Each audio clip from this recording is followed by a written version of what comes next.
ओम नमः शिवाय। प्रिय बंधु, जदि ए अलौकिक संदेशटी आपण पाखरे पहुंची पारिछि ताहले आपण बहुत ही भाग्यशाली अटंती। ए संजोग नुह, ए ब्रह्मांडकर संकेत। ये से संदेश माध्यम रे आपण को कहबा पई चाहुचंती जे आज एक हठात खुशी खबर गोटे आपण को मिलिबो।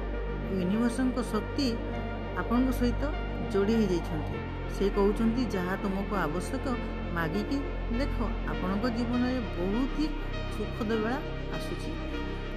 बहुत जल्दी आपण एक बड़ निर्णय नेबाक जाउछंती। सही निर्णय आपण भाग्य को बदलाई रखिदेव। अचानक एक भेद आपण सामने खुलिबो। ए भेद आपण जीवन को बदलाई देव। आपण खुशी बेला आसबार समय हो जाइछि।